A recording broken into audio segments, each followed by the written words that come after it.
자, 우리 신앙을 고백하는 것으로 주일날 예배를 주님께 드리도록 하겠습니다. 자, 우리 신앙을 고백합니다. 주님, 예수 그리스도는 우리를 구원하신 주님입니다. 우리는 세상을 속량하신 이 한 분 하나님을 예배합니다. 우리 주님 안에는 성부, 성자, 성령이 계시며 그의 인성은 신령입니다. 그러나 우리를 구원하시기 위하여 세상에 오셔서 우리의 성령을 취하셨습니다.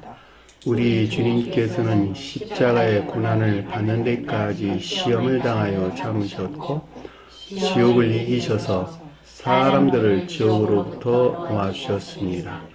인성을 낳으신 신성에 그 인성을 통합하셔서 영화 되셨습니다. 이 영화 없이는 아무도 구원을 받을 수 없습니다. 사람은 주님을 믿고 그의 계명을 지켜야 구원을 받습니다. 주님의 계명은 주님께서 우리를 사랑하신 것 같이 우리가 서로 사랑하라는 것입니다. 아멘. 자, 오늘 말씀 보도록 하겠습니다. 마가복음서 5장 1절에서 5절 말씀 보도록 하겠습니다. 마가복음서 5장 1절에서 5절 말씀 보도록 하겠습니다. 예수께서 바다 건너편에 고라사인의 지방에 이르러 배에서 나오시매 곧 더러운 귀신 들린 사람이 무덤 사이에서 나와 예수를 만나니라. 그 사람은 무덤 사이에서 거처하는데 이제는 아무도 그를 쇠사슬로도 맬 수 없게 되었습니다. 이는 여러 번 고랑과 쇠사슬에 매였어도 쇠사슬을 끊고 고랑을 깨뜨렸습니다. 그리하여 아무도 그를 제어할 힘이 없는지라. 밤낮 무덤 사이에서나 산에서나 늘 소리를 지르며 돌로 자기 몸을 해치고 있었더라. 그가 여기까지죠. 5절. 준비를 더 했는데 내용이 좀 길어서 여기까지만 보도록 하겠습니다. 자, 지난 시간에 공부했던 내용을 잠시 살펴볼게요. 자, 35절 보니까 그날 저물 때에 그런데 오후 늦게라고 하는 것은 한 사람의 상태가 다음 상태로 진행하기에 종전이 충분한 상태를 가리킨다라고 설명을 드렸죠. 자, 이 같은 것들은 매우 실제적으로 일어나는 일들이에요. 그 어떤 것들이 다음 상태로 진행하려면 종전 상태가 다음 상태로 진행하기에 이르르는 충분한 상태가 되지 않으면 결코 한 사람이 진행하지 않는다는 것. 이 같은 일들은 이 세상에 속한 일들에서도 명백하게 우리가 이해될 수가 있는 거예요. 그들에게 이르시되 제자란 단어 없는 단어였고 그들에게 이르다 그랬는데 이 그들이란 말이 앞에서 언급되고 있는 무리들이었어요. 그러니까 앞서 설명된 네 가지 자연적인 표징이나 표현에 통한 교리적인 가르침 안에 있는 무리들을 가리킨다. 많은 무수한 무리들을 가리킨다라고 하는 것을 잘 볼 수가 있겠죠. 이들의 여기 교리적인 지각을 가리키는데, 자, 우리가 저편으로 우리라는 단어 없는 단어였고, 저편으로 건너가자 그랬죠. 자, 전자의 이 같은 가르침에서 비롯된 상태의 이동을 뜻한다라고 하는 것을 잘 볼 수가 있습니다. 한 사람이 이쪽에서 저쪽으로, 저쪽에서 이쪽으로 또 다른 장소로 이동하는 것은 모두가 다 상태의 이동을 가리키는 것 이외에는 다른 것 가리키는 거 아니에요. 기억하세요. 36절 보니까 무리를 떠나 그를 배에 계신 그대로 모시고 가매 그랬는데 이 무리라고 하는 것이 종전의 기역지에서 분리되고자 하는 것을 가리킨다라고 하는 것을 잘 볼 수가 있겠죠. 무리는 기역지에서 사는 저와 여러분들을 가리키는 말의 뜻이에요. 그러니까 종전의 기역지로부터 분리되고자 하는 것. 왜 저와 여러분들이 기역지에 산다고 이야기를 하죠? 후천적으로 터득된 지식들이 나를 섬기는 거예요. 후천적으로 터득된 지식들이 없이는 사람이 살 수 있어 없어요? 결코 없어요. 그러니까 반드시 후천적으로 터득된 지식들 안에 있게 되고 이 지식 안에 있는 것들을 그 사람이 애정에 일치해가지고 취해서 비롯된 취한 데서 나온 삶 가운데 있게 되는 것이죠. 그 같은 의미에서 무리가 지금 언급돼서 나오는 것입니다. 근데 여기서 지금 무리는 앞에서 지금 교리적인 가르침들이 있었어요. 지금 그 후에 일어난 일들이죠. 자, 그를 예수란 나는 아니었고, 그를 배에 계신 그대로 모시고 가매 그랬단 말이죠. 그러니까는 저와 여러분들 설명할 때 신령 진리로서 주님에게서 비롯된 교리적인, 배가 가리키는 교리적인 지식 안에 있는 것, 지식들로부터 취한 상태를 가리킨다라고 하는 것을 잘 볼 수가 있겠죠. 자, 교리적인 지식이라고 하는 것은 기억지 안에 있는 것 이외에는 다른 것 가리키는 것이 아니에요. 제가 여러분들이 뭘 가리키고 있죠? 교리를 가리키고 있어요. 새로운 교회에 속한 교리들을 가리키고 있는데, 이 교리에서 비롯된 지식들이 있겠죠. 아, 이걸 선이라고 그러고, 이걸 악이라고 그러고, 이걸 진리라고 그러고, 이걸 거짓이라고 그러는구나. 주님은 이런 분을 가리켜서 주님이라고 그러고, 천계나 교회는 이런 걸 가리키는 것이구나. 구원이란 말은 이런 뜻이고, 심판이란 말은 이런 뜻이구나. 정죄라는 말도 이런 뜻이구나. 라고 하는 것을 교리적으로 배운 거예요. 이 배워서, 합리적으로 이해된 지식 안에 있는 것들. 또는 이해되지 않는 것들도 같이 있을 수 있겠죠. 그것이 교리적인 지식들이라는 말이죠. 그러니까 저와 여러분들은 반드시 교리적인 지식들이 삶 가운데서 적용돼야 되겠죠. 왜냐하면 삶에 속한 것들을 가리키고 있는 것이니까. 이 지식들이 적용되는 것에서 그 어떤 영적인 표징들이 나타나기 시작해요. 여기서는 지금 지식에 대해서 우리에게 설명해 주는 것을 잘 볼 수가 있어요. 오로지 지식에 대해서만 설명해 주는 거예요. 다른 것이 아니고. 다른 배들도 함께 있더라 그랬는데, 다른 배라고 하는 것이 주님에게서 비롯된 것들이 아닌 것을 가리킨다라고 하는 것을 잘 볼 수가 있겠죠. 그러니까 저와 여러분들이 지금 교리적인 지식이 있는데, 하나는 주님에게서 본 것들도 있고, 하나는 주님에게서 비롯된 것이 아닌 것, 그 자신이 그 가운데 있다고 여기는 추론 같은 것들, 또 추론에 속한 지식들, 그런 말로 우리가 이해할 수가 있겠죠. 그러니까 감관적인 추론에서 비롯된 교리적인 거짓들이 지금 뒤섞여 있는 상태를 가리킨다라고 하는 것을 잘 볼 수가 있습니다.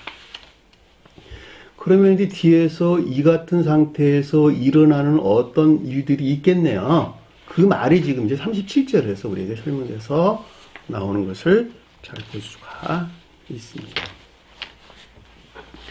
자, 큰 광풍이 불어 이런 뜻이었는데, 큰 이란 말은, 크다는 말은 성경에서 다 선에 대해서, 반대로 악에 대해서.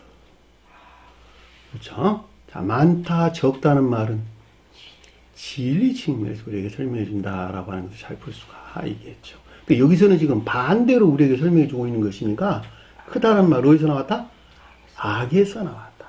거친 바람이다 이랬단 말이죠. 거친 바람. 그러니까는 지배적인 거짓들, 또는 지독한, 또는 종지적인, 이런 말로 이럴 수 있겠네요. 그러니까 악에서 비롯된 지배적인, 또는 종지적인, 또는 지독한, 또는 치명적인 거짓들이 생겨나서 그 어떤 소동이 지금 일어난 거예요. 일어나다는 말은 기로마이, 생겨나다 이런 뜻입니다. 그러니까 기억지 안에서 지금 어떤 일이 생겨난 거예요. 왜냐하면 이게 이제 바다에서 일어난 일들이기 때문에 그렇다라고 하는 걸 잘 볼 수가 있겠죠. 바다가 뭘 가리킵니까? 그 자신을 섬기는 일반적인 기억지. 이해되셨나요? 그랬더니 물결이 배에 부딪혀 들어왔다 그랬는데, 물결이란 말이 무슨 뜻이었어요? 추론에서 비롯된 것들. 그렇죠? 영적인 교리나 가르침에 관하여 이 세상적인 것들에서 취한 추론에서 비롯된. 물결은 물이죠, 물. 그렇죠? 물은 뭘까? 지식적인 것들. 그렇죠? 거짓이나 거짓된 지식들이 어떻게 됐다고? 배에 가득하게 되었더라. 배에 유입돼가지고, 그것들이 유입돼가지고, 주님에게서 비롯된 교리적인 지식들 안에 유입되어가지고, 이 가운데 있는 모든 것들 안에 순식간에 점령하게 된 상태를 가리킨다라고 하는 것을 잘 볼 수가 있겠죠. 저와 여러분들 안에서 일어나는 매우 실제적인 것들이에요. 사람은 항상 겸손해야 돼. 그래서 자기가 옳다고 여기는 물결들을 갖다가 물결에서 나오는 것들을 자기 자신 스스로가 주님에게서 비롯된 교리적인 가르침 안에 있는 모든 것들을 점령해 버린다니까. 그렇죠. 제가 예전에 이런 말 많이 했죠. 자기 주장에 속한 사상 안에 있다. 그렇죠? 자기 주장이 어디서 나왔어요? 그 자신에서 나온 자기 주장에 속한 사상에서 교리에는 주님에게서 교리적인 지식 안에 있는 모든 것들을 점령해 버리는 거예요. 그 같은 사실을 그 자신이 모른다면 이 같은 상태에서 벗어날 수 있을까 없을까? 없겠지요. 반드시 깨워야 돼요. 주님을. 왜? 주무시고 계시니까 주님을 깨워야 된다고. 여러분들 안에서 주님을 깨워야 된다. 그 말이 지금 여기서 38절에 우리 언급돼서 나오는 것을 잘 볼 수가 있습니다. 그는 예수란 단어 아니었고 그는 고물에서 베개를 베고 주무시더니 이런 뜻인데 배 뒷머리에서 뜻이에요. 배 뒷머리에 지금 주무시다 이런 뜻이에요. 배 뒷머리에서 주무시다. 그러니까 주님께서 배 선두에 계시지 아니하고 끝자리에서 주무시고 계신다는 거예요. 주님께서. 그 주무신다는 말은 무슨 뜻일까? 겉사람의 고유 속성에 머물러 있는 상태를 가리킨다라고 하는 것을 잘 볼 수가 있겠죠. 그러니까 그 사람의 고유 속성으로부터 큰 광풍이 일어났고 물결이 생겨났고 그 물결 안에 있는 것들이 배에 유입된 것이죠. 문자적인 뜻으로만 보면 주님께서 배 뒤편에 지금 주무시고 계시는 것으로 언급되고 있는데 주님께서는 주무세요? 안 주무세요? 안 주무신다는 거예요. 단 한순간도 눈을 감으신 법이 없어요. 주무신 법이 없어요. 그 같은 것은 우리가 그동안에 익히 잘 공부해서 알고 있고 보편적인 사람이라면 다 아시는 내용들인 것을 잘 볼 수가 있습니다. 그랬더니 뒤에 보니까 그를 깨우며 이르되 이런 뜻이었어요. 제일 잘하는 단어 없는 단어였고 그를 디에게로라는 뜻, 디에게로라는 뜻이에요. 그러니까 디에게로라는 것은 잠을 깨우다 이런 뜻이에요. 주님을 깨우다 이런 뜻이에요. 나의 삶, 내 감관에서 나온 추론으로부터 온갖 거짓들이 지금 주님에게서 비롯된 교리적인 가르침 안에 유입돼가지고 다 점령을 해버리는데 그 자신이 지금 주님을 깨우는 거예요. 깨우고 깨워서 애교에 이르는 상태로 만드는 것이 결과적으로 중생한 상태가 되는 거예요. 이 같은 이유에서 애교라는 말이 반복돼서 우리에게 언급돼서 나오는 것을 잘 볼 수가 있습니다. 반드시 깨워야 돼요. 그러니까 그 말의 뜻이 주님에게서 비롯된 이해나 총명에 속한 교류적인 지식 안에 있고자 하는 열망이나 갈망을 뜻한다라고 하는 것을 잘 볼 수가 있겠죠. 그리고 이르되 그랬는데 여기서 비롯된 교류적인 지각이나 가르침이에요. 레고라는 말로 언급돼서 나오는 것을 잘 볼 수 있습니다. 자, 여러분들이 에게이로라는 말 기억하세요. 한 사람이 죽은 자가 살아났다라는 말도 이 에게이로라는 단어를 써요. 천계적인 빛으로부터 영적인 것들이 조효된 지혜나 총명에 속한 지시하는 상태. 이것들이 전용되는 삶 가운데 있는 것들이 뭐였어요? 사랑이나 인애 안에 있다 그러는 것이죠. 그것이 중생한 자에 대한 설명이란 말이죠. 근데 그 말을 모르면 죽은 자가 살아났으니까 육체적인 우리 사람이 죽었다가 다시 태어난 줄, 다시 살아난 줄 알아. 지금 개신교에서 그러고 믿고 있잖아. 그런 거 아니라고. 영적으로 죽어있는 나가 다시 살아난 상태. 주님으로부터 다시 중생한 상태를 설명해 준다라고 하는 것을 잘 볼 수가 있겠죠. 자, 선생님이요. 네, 선생님이라고 하는 것은 교리적인 성언으로서 주님에 대한 또는 성언에 속한 교리나 가르침으로서 주님에 대한 고백 또는 시인인 것을 뜻한다라고 하는 것을 잘 볼 수가 있겠죠. 선생님이란 말은 어디에서나 동일해요. 여기서 왜 선생님이 언급됐을까? 지식적인 가르침에 대해서 우리에게 지금 설명해 주고 있기 때문에 그러는 거예요. 자, 죽게 된 것을 당신은 돌보지 아니하시나이까. 자, 죽게 됐다는 말은 영적으로 멸망된 상태에 있는 것을 뜻한다라고 하는 것을 설명 없이도 잘 알 수가 있겠죠. 영적으로 멸망한 온갖 악과 거짓 가운데 있다는 것을 뜻하고, 이 가운데 있는 그 자신을 향한 주님의 은혜가 있기를, 또는 섭리가 있기를 간절히 원하고 바라는 것을 가리킨다라고 하는 것을 잘 볼 수가 있습니다. 저와 여러분들이 열망이나 갈망이 없이는 교회는 나올 수 있어 없어요? 없어요. 지식에 속한 열망이에요? 진리들에 속한 열망이에요?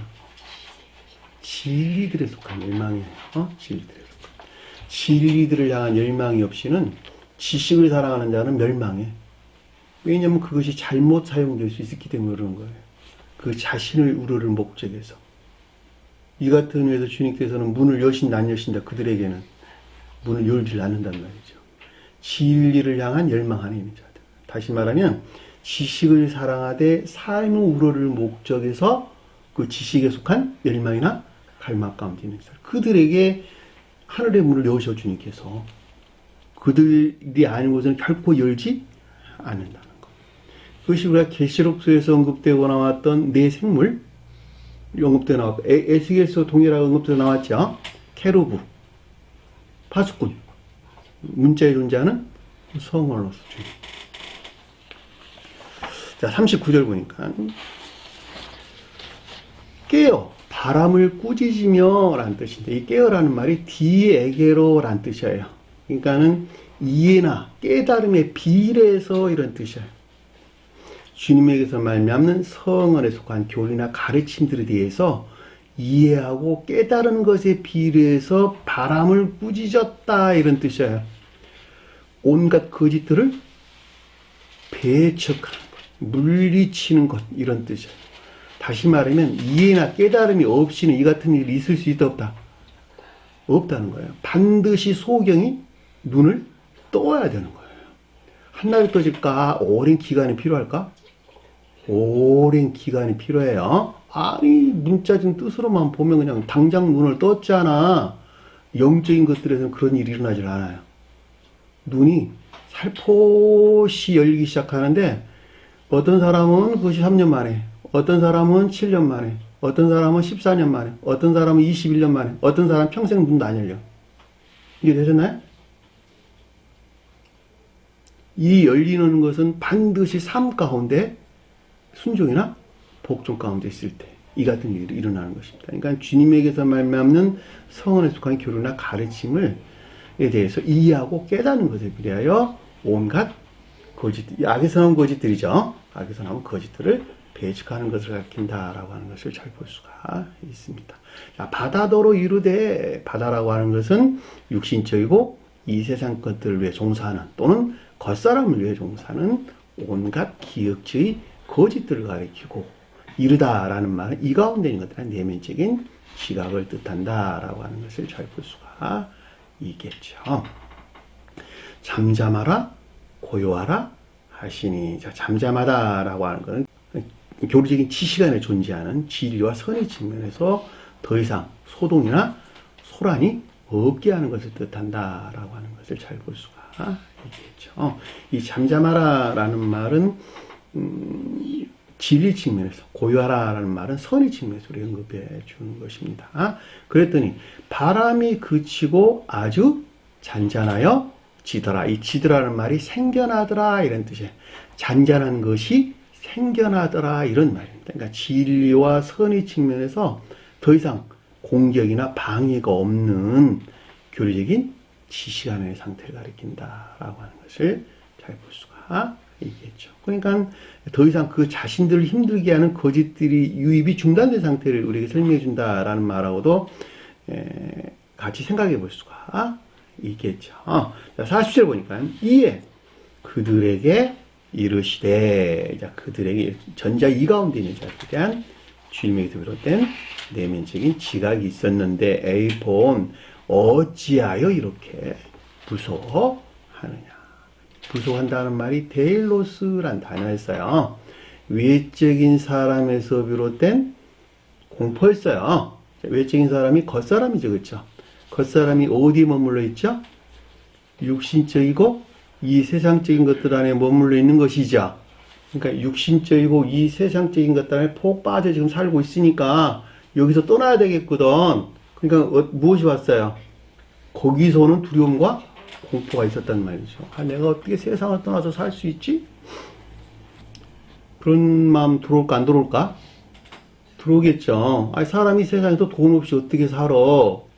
세상 명예도 중요하고 좋은 집에 사는 것도 중요하고 엄마 고실, 아빠 고실, 딸 고실, 자식 고실 다 하고 살아야 되겠는데 그래 남한테 손가락질도 받지 않고 체면도 유지하고 그래야 될 것인데 라고 하는 데서 계속 떠나라고 가르치고 있잖아요. 교리적인 것들은. 여기서 유발된 공포. 그렇죠. 그러니까 겉사람의 고유 속성 안에 머물러 있는 자연적인 사람에서 유발된 외적인 두려움 안에 있는 자들에 대한 주님의 책망을 가리킨다라고 하는 것을 잘 볼 수가 있겠죠. 그것들을 떠나서는 다른 기쁨이 없는 것 같은 거예요. 그 가운데 있는 주님을 채워줘야 되겠어. 주님께서 채워줘야 되겠어, 나를. 그들이 다 우상숭배자들 그러는 거예요. 나는 이것들을 굉장히 좋아하고 사랑하거든요. 육신적이고 세상적인 것들을 매우 사랑하고 그 가운데서 기쁨을 만끽하고 있거든요. 전능자이신 주님이요 나에게 그걸 채워주소서. 그리고 밤낮 기도하고 있잖아. 개신교 속한 자들 다. 그럴까 안 그럴까? 그리고 그 가운데서 그 어떤 믿음이 기도 많이 하면 믿음이 좋니 어쩌니 이런 말들 많이 하잖아. 이게 얼마나 엉터리인가. 정반대의 것들을 좀 구하고 있잖아. 그죠? 안타까운 일이에요. 그러니까 뒤에서 뭐라 그랬어요? 어떻게 아직도 믿음을 가지고 있지 못하느냐. 어찌하여 믿음이 없느냐 이런 뜻인데 오늘 보면 어떻게 아직도 믿음을 가지고 있지 못하느냐. 천계적인 인애에 속한 선안에 있지 못한 자들에 대한 주님의 질책을 가리킨다라고 하는 것을 잘 볼 수가 있겠죠. 이 천계적인 인애에 속한 선이라고 하는 것은 주님 사랑에서 나온 것이죠. 그렇죠? 그러니까 주님에게서 쪼개먹은 내가 빵이 내 안에 있다 한다면 육신적이고 이 세상적인 것들을 사랑하긴 하되 그 자체의 목적이 아니라 주님을 우러를 목적에서 또는 이웃을 섬길 목적에서 그것들을 애지중지한다라고 하는 것을 잘 볼 수가 있겠죠. 그들의 기쁨은 육신적이고 이 세상적인 것들 안에 있지 아니하고 주님에 속한 생명에서 오는 기쁨과 즐거움 안에 있다는 말도 여러분들이 꼭 기억을 하셔야 될 것입니다. 자, 41절 보니까 심히 두려움으로 두려워하여 서로 말하되, 여기서 두려움이란 말이 포베오라는 단어였어요. 겸비에 속한 두려움. 앞에서는 겉사람에서 유발됐고 여기서는 속사람에서 비롯된 선과 이 선에서 비롯된 진리하는 것에 대하여 겸비에 속한 두려움을 가리킨다라고 하는 것을 잘 볼 수가 있겠죠. 이 같은 것이 없으면 진행할 수 없어요.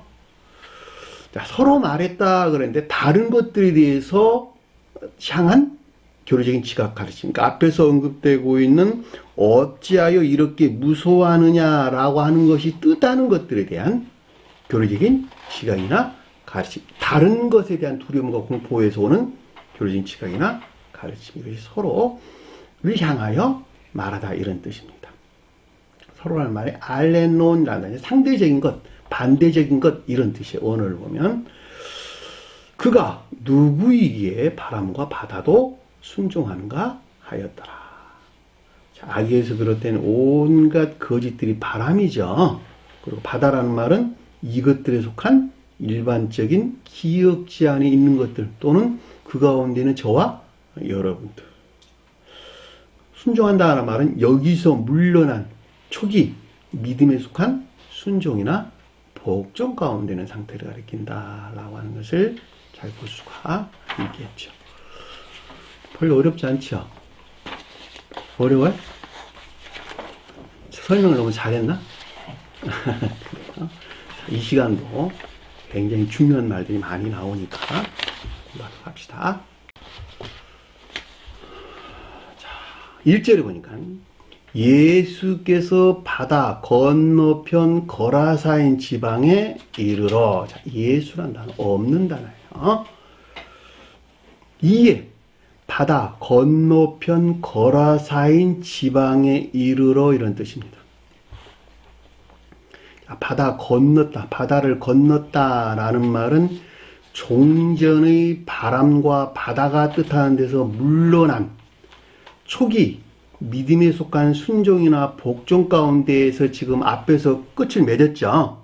이 가운데 있는 상태에서 기역지가 종사는 겉사람, 건너편 땅이에요. 건너편에 있는 가라사란 지방이라는 것이 기역지가 종사는 겉사람인데, 그 겉사람이 어떤 상태에 있냐 그랬더니 거라사인의 지방이 뜻하는 상태에 이르렀다 이런 뜻이에요. 그 가운데 있다 이런 뜻이에요. 이 지방이란 말은 코라란 단어인데 공간, 장소 이런 뜻입니다. 보편적으로 복음서에서 번역하기를 무슨 시골이다, 무슨 들이다 뭐 이런 말로도 많이 번역을 했는데, 공간이나 장소에 대한 설명이에요. 공간은 성경 말씀에서 선의 측면의 상태에 대해요. 장소도 마찬가지예요. 어떤 상태에 대해요. 이동한 어떤 상태. 근데 거라사인이 뜻하는 상태, 이 가운데 있는 거예요 지금. 그러면 거라사이란 말이 굉장히 이제 중요한 말이 되겠네요. 자, 마태복음서에서는 거라사이란 말을 게르게세노스란 말로 번역을 했어요. 근데 여기서는 거라사이란 말이 가다레노스와 거라세노스를 두 번 언급돼서 나왔어요. 가다레노스, 거라세노스. 마태복음서는 똑같은 장소에 대해서 게르게세노스란 말로 번역돼서 나왔어요. 그러니까 단어가 세 단어야. 마태복음서에서는 게르게세노스, 마태복음 8장 28절에, 여기서는 가다레노스 플러스 거라세노스 이렇게 언급돼서 나왔어요. 그러니까 이것들이 뜻하는 상태의 지방이에요. 자, 그러면 이 낱말이 히브리어를 보니까 기르가시란 뜻에서 언급돼서 나왔어요. 기르가시. 자, 기르가스족이란 뜻이에요. 기르가스족. 기르가스족이 뭐냐 그랬더니 가나안 원주민 중에 기르가스족이라고 하는 한 부족을 일컫는 말씀의 뜻이에요. 그러면 이제 대충 여러분들이 어떤 상태를 우리에게 가르쳐 준다라고 하는 것을 쉽게 이해될 수가 있겠죠. 자, 가나안 원주민이다라는 말이 영적인 뜻에서 가나안 사람들 또는 가나안 땅은 선한 뜻에서 천계나 교회를 표현하죠. 가장 높은 뜻에서는 신령, 인성으로서 주님을 표징하죠. 그러니까 가나안 땅의 삶이라고 하는 것은 선한 뜻에서 중생한 자들에 대한 설명이죠. 기억하세요. 이 같은 이유에서 출애굽해가지고 가나안 땅을 향해서 가는 거예요. 왜냐하면 그것이 교회를 표징해 주고 있는 것이니까. 그런데 반대의 뜻에서 볼 때는 정반대에 있는 상태를 우리에게 설명해 준다라고 하는 것을 잘 볼 수가 있겠죠. 자, 그 말을 제가 정리를 해봤더니 스웨덴부리 사도교에서 정리한 내용들이에요. 자, 우상숭배적인 지독한 또는 중증의 악에 속한 거짓 아닌 상태. 또 복합적으로 온갖 거짓들이나 악들 안에 있는 상태. 가나안 땅에 대한, 가나안 원주민에 대한 설명이에요. 반대 뜻에서. 그리고 악이 내재되어 있는 종교적인 종지 안에 있는 상태. 또 선을 석금질하고 진리를 이화한 자들이 머물러 있는 상태. 거짓에 속한 악이나 악에 속한 거짓 안에 있는 상태. 겉사람 안에 있는 유전적인 아까움 되는 상태. 그것이 가나안 원주민을 뜻하는 내용이에요. 그러니까 그 원주민 중에 기르가스족이라고 하는 한 부족을 지금 여기서 가리켜서 고라사인이란 말로 우리 언급돼서 나온 거예요. 자, 저희들이 익히 그동안에 공부했던 것 같이 가나안 땅에 7부족들이 있었죠. 자, 그 7부족들이 가나안 족속이 있었는데 이 가나안 족속들이 유전적인 악에 속한 거지 다니는 자들, 중증은, 그 다음에 해족속이 있었죠. 힛인이라는 말로 언급돼서 나왔는데 가장 중증인 악에 속한 거짓 가운데 있는 자들, 이들이 해족속을 일컫는 말씀의 뜻이에요. 또 아모리 족속이 있었죠. 아모리 족속은 자아에 속한 아까움, 자기 사랑에 속한 아까움 되는 자들. 아말렉 족속은 이 자기 사랑에 속한 악에서 비롯된 거짓 가운데 있는 자들이 아말렉 족속들.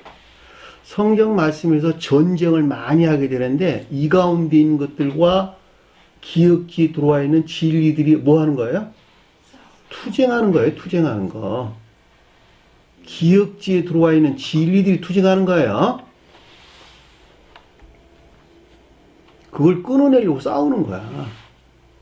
어디서? 내 마음의 밭에서. 거기 주님이 싸운다 이런 뜻이에요. 왜? 진리가 주님에서 왔으니까.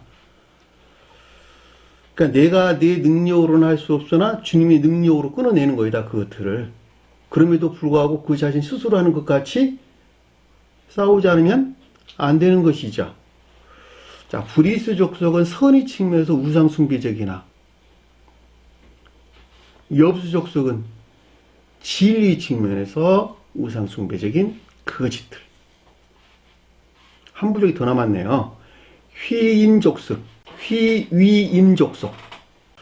선에 속한 어떤 것들이 남아있는, 주님에게서 남은 그루터기가 보존되어 있는 다소 가벼운 악에 속한 거짓 안에 있는 자들, 또는 우상숭배적인 믿음 안에 있는 자들, 그들이 휘인족속이에요. 이들이 가나안 땅을 차지하고 있는 7부족이에요. 저와 여러분들 마음을 차지하고 있는 7가지 특성, 본성과 특징이라는 말의 뜻이란 말이죠. 그 가운데 있는, 여기서 지금 가나안 족속이 언급돼서 나왔으니까 굉장히 중증이죠. 그렇죠? 중증 안에 있는 기르가스족이죠. 그러니까 이 말을 거라사인 지방 그랬으니까 이 말이 유전적인 악에 속한 거짓들에서 만들어낸 온갖 악과 거짓 아닌 상태. 이것이 거라사인 지방이란 뜻이에요. 이해되셨나요? 근데 여기서 마태복음서는 게르게세노스라는 말의 뜻인데 여기서 그 낱말과 여기서 다르게 언급되고 있는 것은 마태복음서는 믿음이 선 안에 있는 자들, 천적인 사람들이 중생에 대해서 서술해주고 있고 여기서는 영적인 사람들이 중생에 대해서 서술해주고 있기 때문에 단어가 바뀐 거예요. 게르게세노스와 가다레노스로. 이해되셨나요? 자, 천적인 사람들은 기억지의 지식 안에 있는 것들이 본연의 마음에서 비롯된 지각 가운데 있다. 맞죠? 영적인 사람들은 합리적인 이해나 총명에 속한 지식 가운데 있다. 완전히 달라요. 천적인 사람들은 그 선으로부터 이것이 진리인지 이것이 거짓인지를 즉각적으로 안다. 영적인 사람들은 합리적으로 이해된 데서 그것이 진리다, 거짓이다라고 하는 걸 안다는 거예요. 그 차이예요. 이 같은 이유에서 여기서 거라사이라는 말이 마태복음서와 여기서가 지금 똑같은 장소에 대해서 다른 낱말로 기술하고 있다라고 하는 것을 잘 볼 수가 있습니다. 여기까지 의문 없죠? 2절 보니까 배에서 그가 나오심에, 배는 뭘까? 배. 교리적인 지식들. 기억지 안에 있는 것들이에요. 기억지 안에 있는 교리적인 지식들. 근데 그가 나왔다. 그가라는 단어가 빠졌어요. 그가라 빠졌다. 그러니까는 이 말의 뜻은 교리적인 지식들이 주님에게서 비롯된 상태 안에 있는 것을 가리킨다라고 하는 것을 잘 볼 수가 있겠죠. 그러니까 그 앞에서 우리가 성언에 속한 교리나 가르침에 대한 이해나 깨달음이 있었죠. 자, 이것에 일치해서 온갖 거짓들이 배척되고 있는 상태로 교리적인 지식들이 주님에게서 비롯된 이 같은 상태에 있는 것을 가리킨다라고 하는 것을 잘 볼 수가 있겠죠. 그 말이 배에서 그가 나오매 곧바로 더러운 영에 들린 사람이 뜻이에요. 귀신이란 말이 아니에요. 자, 마태복음에서는 귀신 들렸다 그랬는데 여기서는 귀신이란 말이 빠지고 영 그랬어요. 왜 그랬을까? 귀신은 아까운 데 있는 자들이 여기서는 영은 불결하고 더러운 거짓 가운데 있는 자들에 대한 설명이 돼요. 단어가 바뀐 거예요. 우리 공부했잖아. 탐욕적인 악 가운데 있는 자들이 귀신들이요. 그 악에서 비롯된 거짓 가운데 있는 자들이 여기서 더러운 영이라고. 그러니까 영적인 사람들은 더러운 영 안에 있고 반대쪽에서 볼 때 천적인 사람들은 정반대쪽에서 볼 때 탐욕적인 악 가운데 있는 것이죠. 그 단어가 구분된 거예요. 그래서 마태복음서에서는 귀신 들린 자 이랬고 여기서는 영에 들린 자 그랬단 말이죠. 근데 이것을 그냥 구분을 안 하고 그냥 귀신이란 말로 번역을 한 거예요. 푸뉴마란 단어예요. 푸뉴마. 바람과 푸뉴마는 다르다 그랬어요. 아네모스와 푸뉴마는 전혀 다르다. 아네모스는 그냥 거짓을 가리키는 거예요. 악의 사람은 거짓을 가리키는 것이지만 지식 안에 있는 것들을 가리키는 것이지만 여기서는 푸뉴마는 호흡, 그 사람의 생명이야, 생명. 사람 그랬어. 사람은 누구를 사람이라고 그럴까? 성경에서. 주님에게 손 진리 안에 있는 자들. 그러니까 주님에게 손 교회나 또는 거룩한 진리 안에 있어야 될 것들. 그것이 사람이죠. 그런데 그 가운데 있지 못한 무덤 사이에서, 무덤에서부터 나와. 무덤으로부터 이런 뜻이에요. 무덤에서부터 이런 뜻이에요. 에크란 단어인데 이 에크라는 단어가 성경에서 6이라는 숫자와 똑같은 낱말이에요. 그런데 무덤이 뭘까? 무네메이온, 기념, 기념비 이런 뜻이에요. 묘비. 우리가 마태복음서에서 주님께서 안치된 묘비가 있었지요. 그 똑같은 낱말이에요. 묘비가 뭘까? 거기서 뭐라 그랬어요? 뭐라고 공부했어, 우리가?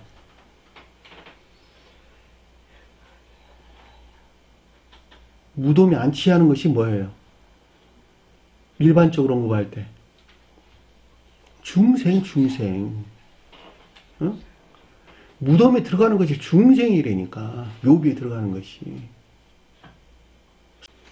그러면 여기서 무덤이라고 하는 것은 중생한 자들에 대해 설명할 때는 천계나 교회를 표징하고 가장 높은 뜻에서는 신령, 인성으로서 주님을 표징하잖아.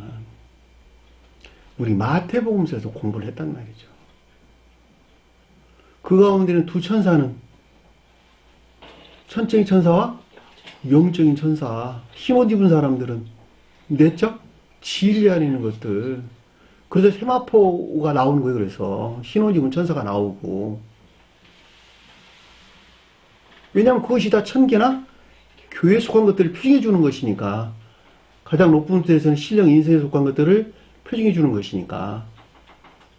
그러니까 결과적으로 볼 때 주님에게서 온 선과 진리들이 새겨진, 우리 마음의 밭에 새겨진 천계나 교회가 무덤이라니까. 이 같은 경우도 묘비란 말이, 기념비란 말이 언급돼서 나온 거예요. 근데 여기서는 지금 정반대에 언급되고 있잖아. 진리 안에 있어야 될 것들이 그렇지 못한 육신적이고 이 세상에 속한 탐욕적인 악과 거짓들이 새겨진 지옥 안에 있는 상태, 지옥 안에 있는 상태. 그 말이 무덤에서부터 나와 이런 뜻인 것을 잘 볼 수가 있단 말입니다. 저와 여러분들 안에 주님에게서 온 거룩한 것들이 새겨진 천기나 교회 안에 있어야 되는데 정반대로 육신적이고 이 세상적인 온갖 악과 거짓들이 새겨져 있는 겉사람 안에 있는 상태, 지옥 안에 있는 상태, 이것이 지금 무덤에서 나왔다 이런 뜻이라니까. 리얼하죠? 근데 여러분들이 문자적인 뜻에 매이게 되면 이 같은 가르침들을 알 수 있어 없어요? 왜냐하면 무덤고리면은 저기 산에 지금 그 묘동을 생각하고 있을 것이니까 그 가운데 생각이 머물러 있는 사람들이 어떻게 이 가르침들을 알 수 있겠느냐고. 번역도 무덤이라고 하면 안 돼. 묘비라는 말로 언급돼서 나왔어요. 우리 마태복음서 공부했잖아. 근데 그거 다 돌로 막아놨대. 돌로. 접근을 막은 것이죠.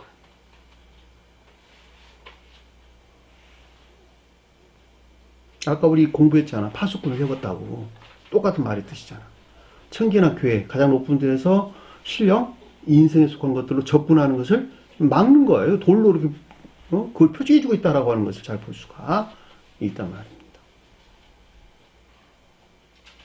바위가 뭐니까 가장 높은 데에서는 신령, 진리. 바위가 가장 높은 신령, 진리로 주는 표징이에요. 그랬는데 아래에 보니까 그를 만나니라. 예수가 아니에요. 그를 만나니라.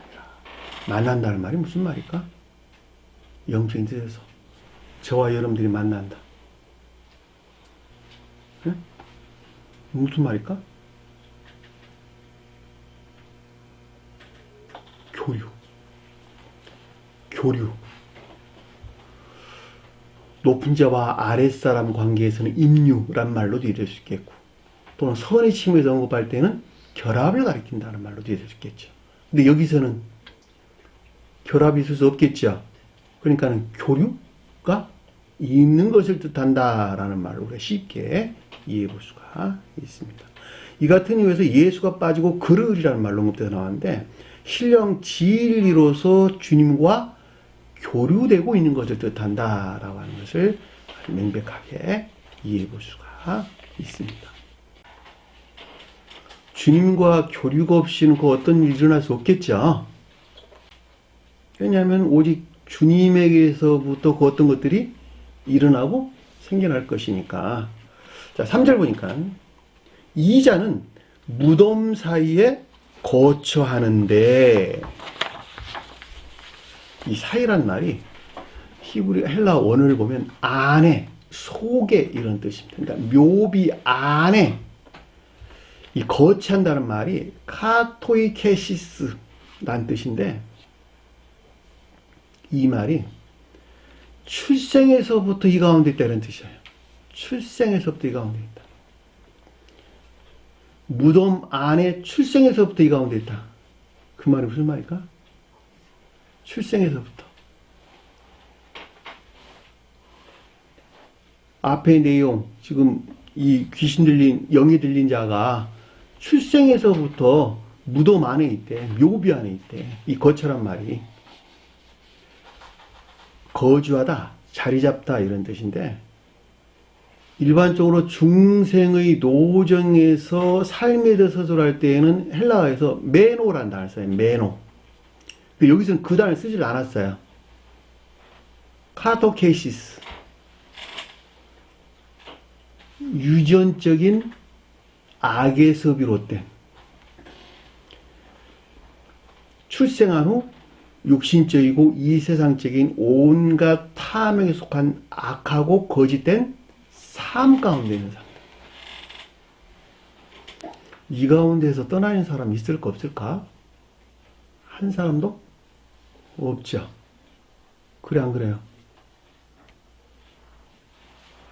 이 세상에서 유일하게 홀로 주님께서 이 가운데 계셨죠. 그 같은 이유에서 독생자 그런 거예요. 그죠? 홀로 성취하신 거예요. 홀로 성취하신 독생자를 하나님 아들 그랬고, 하나님 아들이 신성과 한 몸이 되신 신령 인성으로서 주님을 가리키는 거예요. 다른 여러 사람들이 있으면 왜 독생자라고 그랬겠어? 그런데 대부분의 사람들은 선지자 중에 한 사람 정도로 생각해요. 예수님은. 그러니 그들이 어떻게 구원을 받을 수 있겠어요? 하나님이 이 땅에 보내신 선지자 중에 한 사람, 하나님 아들 중에 한 사람이란다, 이렇게 이해한다면 말이 안 되는 소리지. 뭐하러 독생자라고 그래? 홀로 되신 주님, 유일하신 아들이라고 그러냐고.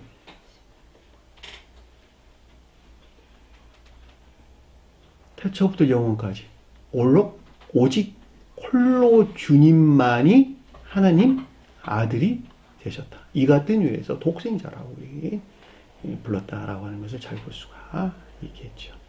그리고 그 주님에 대해서 어린 양이라고 그런 거예요. 그래서 성취된 성으로서 우리에게 유산을 남겨주셨어요. 성취된 성을 저와 여러분들에게 유산으로, 온 인류에게 유산으로 남겨줬단 말이죠. 그러니까 여기서는 지금 정반대에 있는 것으로 유전적인 악에서 비롯된 것으로 출생한 후에 육신적이고 이 세상적인 온갖 탐욕에 속한 악하고 거짓된 삶 가운데 있는 자들.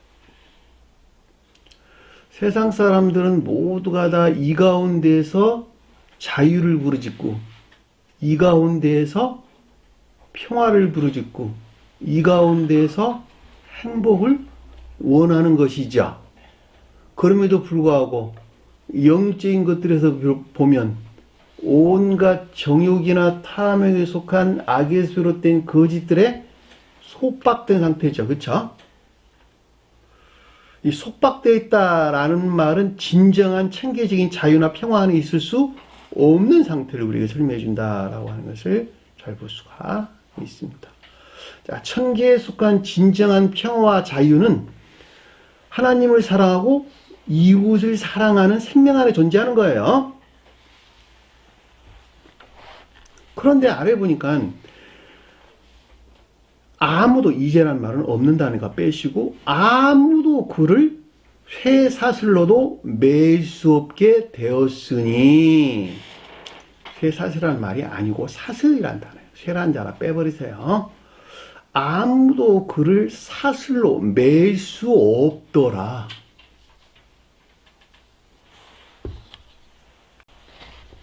그 말이 무슨 말일까? 사슬이 뭘까? 성경에서 사슬, 끈, 밧줄, 무엇에 대한 설명일까? 대응으로 바짝 떠오르는 말 생각 안 나? 진리에 대해서 설명해 주다. 진리에 대해서. 진리로 묶잖아, 저와 여러분들은. 매일 수 없었다는 말은 그럼 결과적으로 영적인 진리들에 속한 구속 안에 둘 수 없었더라. 어느 누구도. 이 무덤사에서 지금 거처하고 있는데 이 가운데 있는 자들을 어느 누구도 영적인 진리들에 속한 구속 안에 둘 수 없었더라. 영적인 진리에 속한 구속 안에 있다는 말은 주님에게서 비롯된 진리들이 실천되는 삶 가운데 있는 자들이 영적인 진리들에 속한 구속 안에 있는 것이죠. 그 열매들이 뭐였어요? 천적인 사람들은 사랑에 속한 선한 삶 가운데 있는 자들. 영적인 사람들은 인의에 속한 선한 삶 가운데 있는 거예요. 그것이 진리들 구속 안에 있는 거예요. 주님께서는 저와 여러분들을 온갖 악에서 비롯된 거짓들이 구속으로부터 구출해가지고, 속박으로부터 구출해가지고 진리 구속 안에 두고자 하는 것이 주님의 최종 목적이에요. 그것은 마치 우리 몸 안에 있는 모든 기관이나 조직들이 심장에서 파생된 혈액에 의해서 지배되고 있는 거와 똑같은 거예요. 반드시 그 가운데 둬야 돼요. 그랬더니 아래 보니까 이는 여러 번 고랑과 쇠사슬에 매였어도, 쇠사슬을 끊고, 쇠사슬이란 말이 아니에요. 사슬을 끊고 고랑을 깨뜨렸습니다. 자, 여러 번 그랬는데 자주, 종종이란 말의 뜻으로 그 어떤 일들이 지금 일어난 상태에 대해서 우리가 설명해 준다라고 하는 것을 잘 볼 수가 있겠죠. 자, 고랑 그랬는데 이게 족쇄란 뜻이에요. 족쇄. 발을 채우다. 발이란 뜻에서 유래된단 말이에요. 발. 발이 뭘까? 자연적인 것. 사슬은 제가 설명드렸고. 그러니까 고랑이라는 말은 선의 측면에서 설명해주고 있다라고 하는 걸 잘 볼 수가 있겠고, 사슬은 진리 측면에서 서술해주고 있다라고 하는 것을 잘 볼 수가 있겠죠. 매였다라는 말은 묶다 이런 뜻인데, 이것이 영적인 진리들에서 비롯된 것이 아니라 자연적인 진리들에서 비롯된 구속 안에 두고자 했던 것을 뜻한다라고 하는 것을 잘 볼 수가 있겠죠. 이해되나요? 자, 자연적인 진리들에서 비롯된 구속 안에 두고자 하는 자들은 굉장히 많죠. 자연적인 진리가 뭘까? 학교에서 배우고, 선생으로서 배우고, 삶으로부터 터득된 진리들이 있어요, 없어요? 있어요. 그것이 부처가 됐든, 아니면 그가 믿는 선지자가 됐든, 그가 믿는 전능자가 됐든, 어떻든 간에 세상 그 어떤 것들에서 비롯된 자연적인 진리들이 있단 말이죠. 딱 그것들에서 선한 삶 가운데 사는 자들을 윤리적이고 도덕적인 선한 삶 가운데 산다 그랬지요. 그 중에 일부분에 우리가 공부했던 니고데모도 그 가운데 중에 한 사람을 우리가 설명해 준다라고 하는 것을 잘 볼 수가 있단 말입니다. 그렇죠? 그것들 쫓아 사는 사람 많이 있잖아. 우리나라 불교 인구가 많아요? 기독교 인구가 많아요? 불교가 많아요. 불교 인구가 많죠. 그들도 그 가운데 있는 사람 중에 하나겠죠? 다 자연적인 진리들이에요. 그게 주님의 구속한 것이 아니라니까? 사람들에서 취한 것이라니까, 전부 다. 우리나라만 있을까? 다른 나라도 있을까? 다른 나라에도 굉장히 많이 있단 말이에요.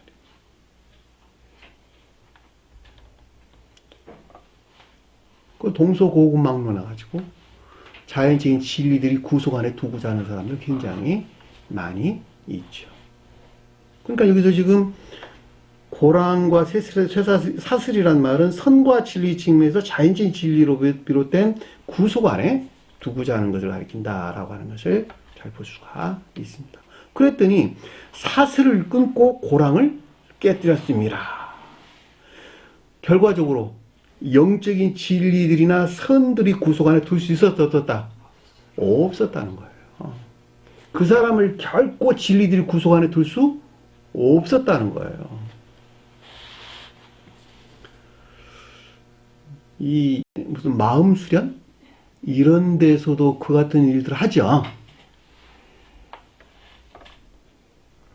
근데 그 결과적으로 들어보면은 전혀 그 가운데 있을 수 없는 상태. 설명해 준 것을 잘 볼 수가 있습니다.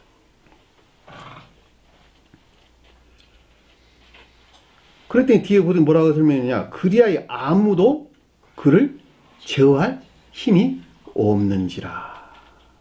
어느 누구도 육신적이고 이 세상적인 온갖 탐욕에 속한 악하고 거짓된 삶으로부터 이 제어한다라는 말이 디마족을 한다. 디마족. 길들이다. 복종시키다. 조종하다 이런 뜻입니다. 그러니까 무덤사에서 사는 이들을 길들여 가지고 조종해 가지고 진리들이 능력 안에 있게 할 수 없었다라는 말로 우리가 쉽게 이해될 수 있는 것이죠. 이 힘이 없었다라는 말은 이스키오란 단어예요. 이스키오. 힘, 능력 있는 이런 뜻입니다. 매우 실제적이죠. 그러니까 반드시 성언에 속한 가르침 안에 나와야 되겠죠. 교회에 나간 사람들만 성경 말씀을 믿어야 되는 것이 아니고 성취해서 우리에게 전해준 성경 말씀을 반드시 믿어야 되는 거예요. 왜냐하면 그 방법이 아니고서는 여기 무덤 사이에서 사는 자들을 구출해낼 수가 없으니까, 다시 말하면 진리의 수가 능력 안에 둘 수 없는 것이니까. 이 같은 가르침들을 모르니까 불교에서는 뭐라 그래요? 탐욕을 끊어라 말하면서도 관념을 버리라고 이야기하잖아. 관념이 어디서 나왔어요? 관념이 어디서 나왔어요? 자기 사랑에서 나왔잖아. 자기 사랑. 자기 사랑이나 세상 사랑, 탐욕에서 그 어떤 관념들이 나왔다니까? 생각들이 나왔다니까? 지식으로부터 이게 자동차야. 그러고 봤어. 그랬더니 그것들에 대한 관념이 어디서 나왔어요? 내 것으로 삼아야 되겠다라고 한 지식들이 어디서 나왔어요? 탐욕에서 나왔잖아. 정욕이나 탐욕에서 나온 관념이죠. 그럼 관념을 끊어낸다고 끊어져, 안 끊어져요? 안 끊어지잖아. 끊어낼 수가 없잖아. 마치 끊어낸 것 같지만 그 마음이 자기 사랑이나 세상 사랑, 그러니까 탐욕 가운데 있는지라 그 관념에서 벗어날 수가 없는 것이라니까. 이건 수련을 통해 갖고 되는 것이 아니요. 반드시 자기 사랑이나 세상 사랑에 속한 탐욕에서 내가 물러나야 되는 거예요. 그 물러나게 될 때 이해 안에 있는 또는 생각 안에 있는 관념들이 그냥 물러나는 거야. 애 안 써도. 그런데 그걸 모르니까 관념을 바람이 그물이 지나간 것 같이 여기라. 이렇게 가르친다니까.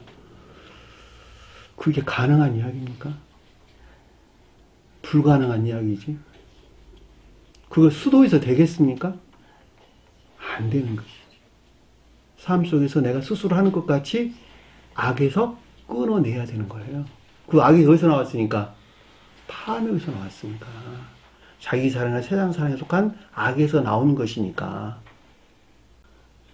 그러니까 저와 여러분들은 성언의 가르침으로부터 그 자신이 스스로 하는 것 같이 악을 죄로 여기고 멀리 끊어내는 애씀과 수고로부터 점진적인 과정을 통해서 나는 자기 사랑이나 세상 사랑에 속한 악으로부터 벗어나는, 자기 사랑에서 떠난 사람들을 천적인 사람, 세상 사랑에서 떠난 사람들을 영적인 사람, 그러는 거예요. 중생한 자들에 대해 설명한단 말이에요. 그들에 대해서. 사람이 다시 태어날 수 있다 없다? 다시 태어날 수 있다는 거예요. 그게 중생이잖아. 누구로만부터? 오직 주님으로만부터. 주님에게 떠나가지고는 그 가운데 있을 수 없는 거예요. 결코. 왜냐하면 유일하게 홀로 주님만이 선하신 분이니까 그러는 거예요. 자, 5절 보니까 밤낮 무덤 사이에서 산에서나 산에서나 늘 소리를 지르며. 여기서 밤낮이라는 말의 뜻은 우리가 밤낮 그럴 때 중생의 노정에서 설명할 때 밤낮이라고 하는 것은 공부했죠. 교반하는 상태를 가리킨다. 근데 여기서는 항상 지옥 안에 머물러 있는 상태. 항상 무덤 안에 머물러 있는 상태. 왜냐면 여기 입구에도 안 들어가 있기 때문에 그러는 거예요, 지금. 입구에도 진행을 하질 않았어. 그냥 무덤 사이에 있어, 지금. 그러니까 밤낮이라는 말은 온갖 악과 거짓된 것들이 새겨진 지옥 안에 있는 계속적인 상태. 이것이 밤낮 무덤 사이에서, 이런 뜻이에요. 무덤이란 말이 문에메요 나는데 여기서는 문에마라는 썼어요. 명사로 언급돼서 나오는 것을 잘 볼 수가 있습니다. 그리고 가운데 모두란 나가 빠졌어요. 파스. 모두, 전적으로 이런 말로 이해될 수가 있겠죠. 전적으로 무덤 안에 있는 상태. 실감나죠? 그렇죠? 그런데 뒤에 보니까 산에서 이럴 때 산에서. 산은 뭘까? 오로스. 선한 뜻에서. 사랑에 속한 선한 삶 가운데. 낮은 산은 인애에 속한 선한 삶 가운데. 근데 높은 산, 낮은 산 빼버리고 그냥 산 그랬어. 그러니까 사랑이나 인애에 속한 선한 삶 가운데. 여기서는 근데 정반대로 예? 사랑 대신에 정욕이 있었고 인애 대신에 탐욕이 있었네. 그쵸? 그러니까 반대로 말하면은 이 정욕이나 탐욕에 속한 악 가운데 있는 상태. 이것이 산에서란 뜻인 것을 잘 볼 수가 있겠죠. 왜냐하면 지금 여기는 전부 다 더러운 영에 대해서 지금 설명해 주는 것이니까 무덤 가운데서 사는 그러니까 성경 말씀에서 선한 뜻과 정반대의 뜻에서 항상 두 가지에 대해서 우리 설명해 주는 거예요. 어디에서나 똑같습니다. 그러니까 그 주제일치에서 어떨 때는 선의 측면에서 설명해 주고 어떤 때는 정반대로 악의 측면에서 우리 설명해 준다라고 하는 것들을 참고로 기억을 하셨으면 좋겠습니다. 그랬더니 뒤에 보니까 항상 계속적으로 소리를 지르며 이런 뜻이에요. 우리가 사랑에 대해서 설명할 때 사랑에 속한 애정 안에 있다 그럴 때는 사랑이라고 하는 것은 계속적인 애정 안에 있는 상태를 가리킨다. 맞아요? 틀려요? 맞아요. 그러니까 정욕이나 탐욕 가운데 있다는 말은 정반대 뜻에서 계속적인 애욕 가운데 있는 상태를 가리킨다라고 하는 것을 잘 볼 수가 있겠죠. 기회만 오면 포착하는 거야. 그래서 기회만 오면 이거 내 거야 그러고 취한단 말이죠. 도둑질하고 한다는 계속적인 도둑질만 하려고 하는 마음의 상태 있겠죠. 벤치에 뭐가 하나 있다. 순간적으로 들어다가 자기 주머니에다 넣어버린단 말이죠. 왜냐하면 그 마음이 거기에 머물러 있으니까. 유럽에 가면 그런 게 굉장히 심각하나 봐요. 우리나라에서는 남의 물건 손 잘 안 대요. 이거 왜 남의 물건인데 내가 손을 대야 돼. 설령 그것을 손을 댄다 하더라도 좋은 데다 갖다 분실물센터에다 갖다 주거나 이런 일들을 하지 그걸 갖다가 주머니에다 넣어버리는 사람은 별로 없단 말이죠. 근데 유럽은 아예 손에 있는 것도 뺏어가나 봐요. 심지어는. 그러니까 그 사람들이 우리나라에서 가장 놀라는 것이 뭐냐 그랬더니 우리 상점 앞에다가 물건 진열해 놓는 거 보고 제일 놀란대요. 그 유럽에서는 그런 일들이 있을 수가 없다는 거예요. 유럽이나 미국 이런 데서는. 그냥 다 훔쳐가 버린대. 심지어 여행 가는 사람들이 관광버스에다가 이거 캐리어 그것을 넣으려고 밖에 놓는 것도 끌고 가 버린대. 잠깐 한눈 본 사이 없어져 버린다는 거야. 그렇게 심각하대요. 근데 우리나라에는 그런 거 손 안 대잖아. 그러니까 외국 사람들이 우리나라에 여행 오면은 가장 놀라는 것이 그것이래요. 커피숍에 가면 책상 위에다가 그냥 핸드폰이고 무슨 노트북이고 이런 거 그냥 놔두고 뭐 왔다 갔다 자기 일 보고 화장실도 갔다 오고 하는 거 보면 기절을 한대요. 이게 저게 가능해? 이런다고 한단 말이에요. 우리나라 사람 참 착해요. 그런 거 보면. 제가 지금 요 말을 하는 것은 늘 소리를 지른다라는 말의 뜻이 무엇인가라고 하는 것을 여러분들이 이해되게 설명하기 위해서 제가 예를 든 거예요. 그러니까 계속적인 애욕이 아닌 상태. 이것이 지금 소리를 지른다. 애욕에 속한 거짓 가운데서. 왜 소리라는 말이 거짓들에 대해서 설명해 주는 것이니까 계속적인 애욕에 속한 거짓 아닌 상태를 가리켜서 늘 소리를 지른다라는 뜻인 것을 잘 볼 수가 있겠죠. 저와 여러분들이 그러고 있는 거예요. 조금만 생각해보면 여러분들 마음의 내면을 들여다보면은 이런 것이 아주 명확하다라고 하는 것은 변명의 여지가 없습니다. 사로잡혔다. 세상에서 보면 세상 용어로 말하면 그 어떤 것들아 내가 사로잡혀 있다. 그 가운데 폭 빠져 있다. 필이 한번 꽂히면 그것을 헤어나지를 못한다. 어떤 물건들이 하나 딱 필이 꽂혔어. 아, 이거 내 거 삼아야 돼. 라고 한다면 그걸 내 거 삼기까지 거기서 헤어나지를 못하는 거야. 쇼핑 중독자들. 그래, 안 그래요? 쇼핑에 중독되는 사람 많잖아.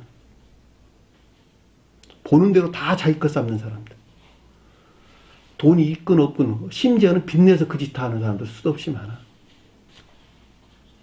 요즘 제가 보니까 아주 조그마한 이런 뭐 독서실 같은 데 사는 사람들도 차는 아주 고급을 끌고 다니까 저 사람 어떻게 저런 차를 끌고 다닐 수 있지? 차가 꼭 필요하겠지만 분수에 넘치는 그 어떤 일들을 한다라고 하는 건 잊을 수 없는 것이죠. 자기 분수에 맞게.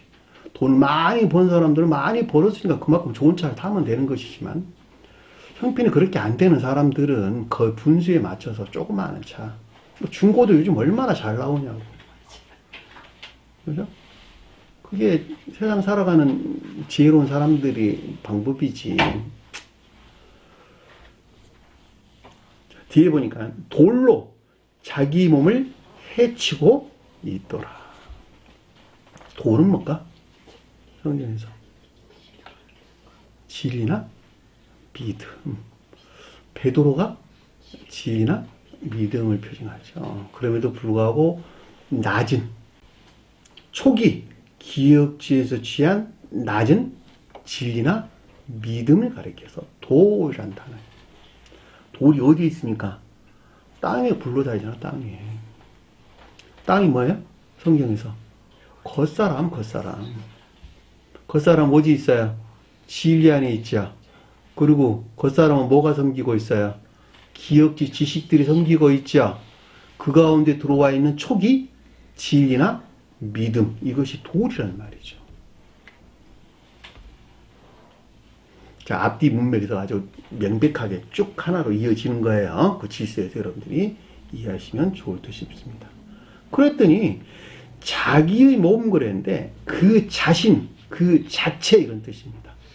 저와 여러분 그 자신, 그 자체 안에 있는 것들 이런 뜻이에요. 헤아우트. 몸이란 단어 아니에요. 해치다 이런 뜻인데 이 말이 잘라내다, 자르다 이런 뜻입니다. 그 자신을 잘라낸다, 자른다. 근데 이 낱말이 카타콥토란 단어예요. 카타콥토. 해친다는 말이. 먼 못으로부터 치다, 찝다 이런 뜻입니다. 가슴을 찝다, 가슴을 치다. 그 말이 무슨 말일까? 가슴을 치다. 애곡이나 슬픔.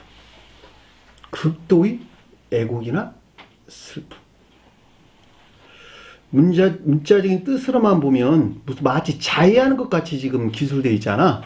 근데 그런 말이 아니고 초기 기역지에서 취한 낮은 진리나 믿음으로부터 그 자신을 지옥적인 온갖 악과 거짓들로부터 단절하려고 애쓰는 극도의 슬픔이나 비아내는 상태. 그 말이 돌로 그 자신을 해치고 있었더라라는 뜻인 것을 잘 볼 수가 있습니다. 이 해치다는 말이 카타코토라는 단어고 있다라는 말이 에임이 그 상태에 있는 것을 우리에게 설명해 주는 것을 잘 볼 수가 있습니다. 여러분들이 그 가운데 있어서 전부 다 아직도 그 가운데서 헤어나지 못하는 사람들이 있겠죠.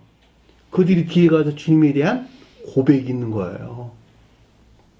하나님의 아들 예수여. 멀리라는 말은 그만큼 주님으로부터 멀리 떨어져 있는 상태를 가리킨다라고 하는 것을 잘 볼 수가 있죠. 자, 이 내용에 대해서는 다음 시간에 공부를 하도록 하겠습니다. 자, 오늘 주신 말씀 마음속에 깊게 새기시고 한 주마다 승리하는 저와 여러분 되기를 간절히 축원합니다. 주의 소문을 공부하시도록 하겠습니다. 하늘에 계신 우리 아버지, 이름을 거룩히 여김을 받으시오며 나라의 마옵시며 뜻이 하늘에서 이룬 것 같이 땅에서도 이루어지리라. 오늘날 우리에게 일용할 양식을 주옵시고 우리가 우리에게 죄진 자를 사해 준 것 같이 우리 죄를 사하여 주옵시고 우리를 시험에 들게 하지 마옵시며 다만 악에서 구하옵소서. 나라와 권세와 영광이 아버지께 영원히 싸움나이다. 아멘.